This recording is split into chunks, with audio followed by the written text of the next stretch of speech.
Welcome to our show, Immigration Briefing. Today, we dive into the vibrant world of art with the late Filipino artist Pacita Abad, whose innovative fabric creations are finally getting the recognition they deserve at major institutions like MoMA. Initially dismissed as too folksy, Abad's work, rich in political themes and immigrant experiences, is now celebrated for its depth and cultural significance. Next up, we have UK Prime Minister Keir Starmer gearing up to deliver a sobering message about the state of Britain. In his first major speech, he warns that life will get tougher before it gets better, citing a significant budget shortfall and the challenges inherited from the previous government. With societal issues on the rise, Starmer's call for urgent change resonates amidst growing unrest. Lastly, Labour MP Mike Tapp is making waves by urging Kamala Harris to take voters' immigration concerns seriously. After discussions with her campaign team, he emphasizes that these worries are legitimate and not rooted in racism.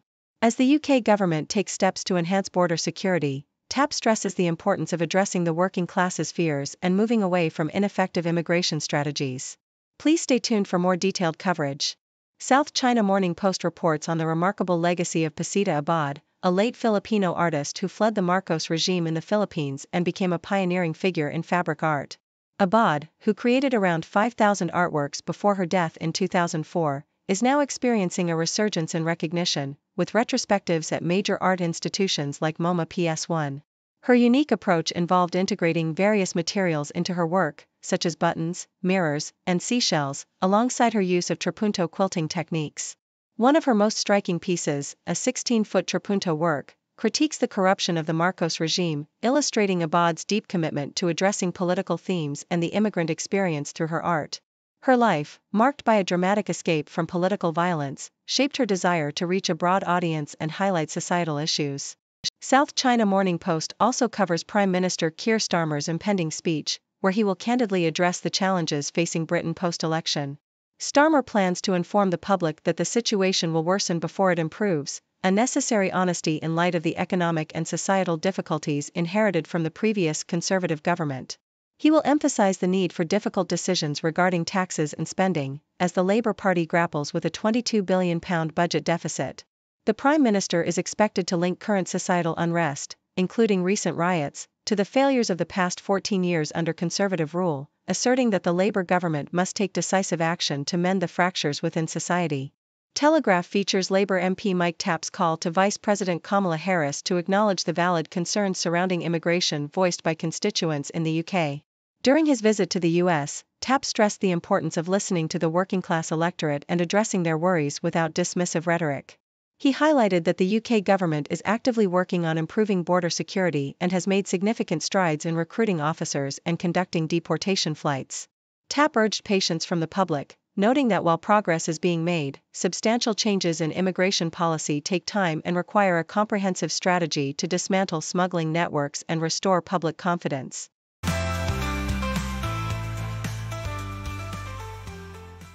The Globe and Mail highlights the precarious future of Canadian tech companies as they face potential barriers regardless of who wins the upcoming US presidential election. For years, Canadian startups have thrived by tapping into the resources and investment opportunities in Silicon Valley, but this trend is at risk due to shifting US immigration and trade policies. As the US reconsiders its stance on immigration, Canadian tech workers may find it increasingly difficult to access the TN visa that allows them to work in the US. Additionally, the impending reauthorization of the United States-Mexico-Canada Agreement, USMCA, could further complicate cross-border operations, putting pressure on Canadian startups to either relocate or adapt to a more challenging environment. With venture capital investments declining and R&D spending lagging, Canadian innovators must explore alternative markets and learn from other successful international tech ecosystems. The Telegraph exposes the misleading claims made by Yvette Cooper, the Home Secretary, regarding the financial implications of her immigration policy changes. Cooper asserted that her decision to cancel a conservative asylum policy would save taxpayers £7 billion, a claim that was met with skepticism from Home Office officials. The article reveals that the reality of the situation is far more complex, with the potential for a significant increase in asylum claims and costs associated with accommodating these individuals. The article criticizes the lack of transparency in the government's handling of immigration statistics and the fiscal impact of asylum seekers, suggesting that the true costs of Labour's policies could be much higher than presented. Ultimately, the article argues that the government is shifting the financial burden from the Home Office to local authorities and welfare systems, obscuring the full impact of their decisions. Yahoo US reports on Senator J.D. Vance's evasive responses regarding the consequences of Donald Trump's zero-tolerance immigration policies during an interview on NBC News. When pressed about the potential for increased family separations under Trump's approach, Vance deflected by criticizing the Biden administration's policies instead. He claimed that the current administration had allowed thousands of migrant children to fall into the hands of traffickers, attempting to shift the blame for family separations onto Democrats. Despite evidence showing that over 5,000 families were separated under Trump's policies, Vance insisted that reinstating these measures would be the most humane option. This exchange highlights the ongoing debate over immigration policy in the U.S. and the complexities surrounding family unity, as both parties grapple with the implications of their respective approaches to immigration enforcement.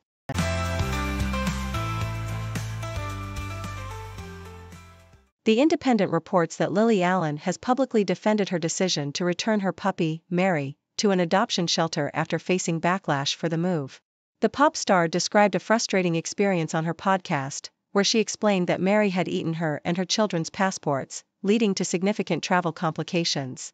Allen emphasized that this incident was just the culmination of ongoing behavioral issues with the dog, which included severe separation anxiety.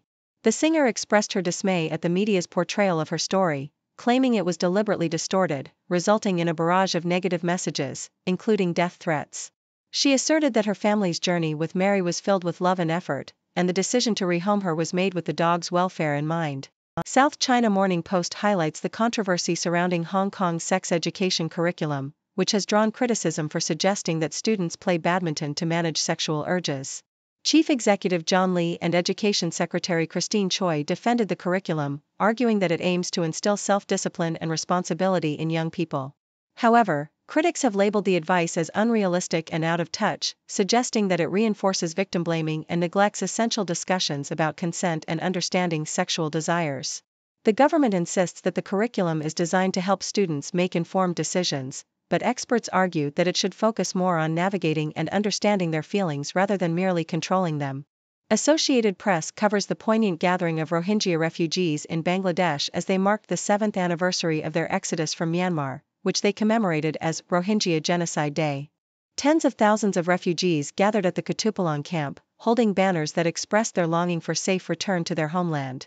The mass exodus began in 2017 amidst a brutal military crackdown in Myanmar's Rakhine state, which has been condemned internationally as ethnic cleansing.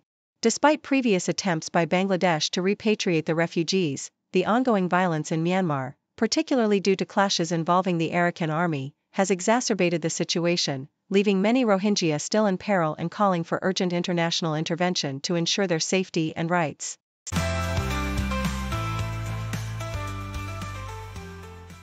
Telegraph reports on the UK Home Office's recent crackdown on car washes employing illegal workers, resulting in over 120 fines and the detention of at least 75 illegal migrants. This operation involved immigration enforcement teams visiting more than 225 car wash premises across the nation, highlighting the exploitation of vulnerable workers who often live in deplorable conditions and earn below the national minimum wage. Home Secretary Yvette Cooper condemned the dodgy employers collaborating with smuggling gangs, emphasizing the government's commitment to ending such practices. The crackdown reflects a broader initiative to target businesses known for using illegal labor, such as car washes and beauty salons, as part of a strategy to reduce illegal immigration and protect workers. The Toronto Star shares the story of Charles Mwangi, a bisexual man facing deportation to Kenya, where same-sex relationships are criminalized. Just a day before his scheduled flight, the Canadian government granted him a one-year temporary resident permit, a decision welcomed by his supporters. Mwangi fled to Canada in 2019 after facing death threats and abuse due to his sexuality. His previous refugee claim was denied, as officials questioned his credibility despite supporting testimonies from his partner and his activism within the LGBTQ community. The case highlights the ongoing struggles faced by LGBTQ individuals in countries like Kenya, where discrimination and violence are rampant.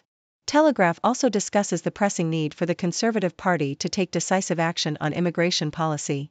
The article argues that while some measures have begun to show effects, stronger steps are necessary to address public concerns about the pressure on local infrastructure and housing due to high net migration. The author suggests implementing a hard cap on immigration numbers and emphasizes the importance of prioritizing British talent over foreign labor. They advocate for reintroducing requirements for companies to demonstrate efforts to hire domestically before seeking foreign workers and propose tax incentives for businesses that invest in training British employees. The piece underscores the urgency for the Conservative Party to regain public trust by fulfilling their promises on immigration reform.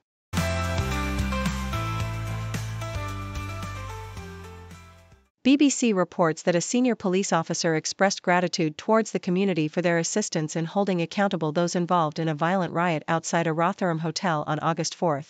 The incident, which left 58 officers injured, occurred during a protest involving two opposing groups regarding the accommodation of asylum seekers. The chaos escalated with rioters hurling objects at police and igniting fires, putting hotel staff in peril. Following extensive investigations, 28 individuals have been sentenced, collectively receiving over 71 years in prison. Agent Ben would acknowledge the invaluable support from the public, emphasizing that the investigation is ongoing, and more arrests are anticipated. South China Morning Post highlights the backlash against a set of teaching materials released by the Hong Kong government, which suggested that students could channel their sexual impulses into playing badminton rather than engaging in premarital sex. Critics argue that this advice is outdated and fails to address the complexities of young people's relationships. The Education Bureau defended its stance, insisting that the curriculum aims to instill responsible decision-making among students. The materials encourage setting limits on intimacy and suggest avoidance strategies for dealing with sexual urges, but lawmakers and experts have called for a more nuanced approach that respects young people's autonomy and educates them about healthy relationships. Telegraph reveals that Sweden's migration minister, Maria Malmer Stenergard, believes the country can only address its growing drug gang issues by reducing immigration. The Swedish government has implemented stricter asylum policies, resulting in more emigrants than immigrants for the first time in half a century. Stenergard attributes rising crime rates, particularly among immigrants, to poor integration and social exclusion. She emphasizes the need for low levels of asylum immigration for effective integration and has proposed various reforms, including tightening family reunification and citizenship laws. The government aims to balance humanitarian efforts with sustainable integration policies, reflecting a shift in Sweden's approach to immigration and social cohesion.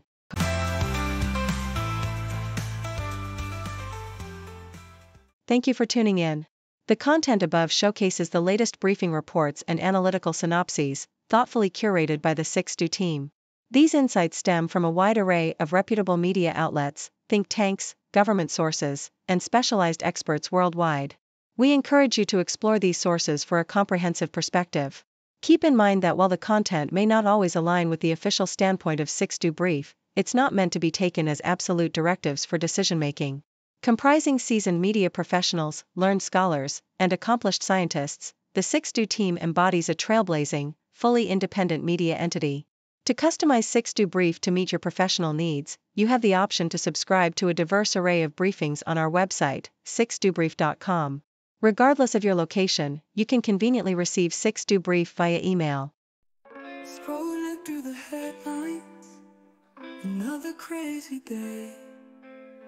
6 degrees of stories, connecting in their way. From the weather to the sports, and everything we see.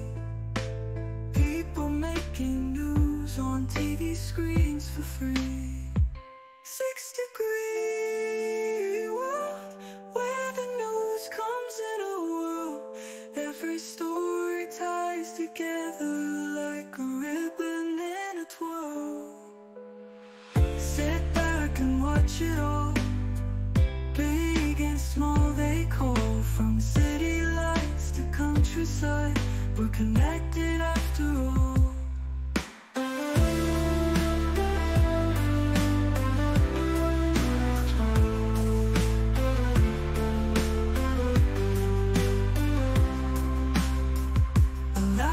Cry, sigh, news is flying high.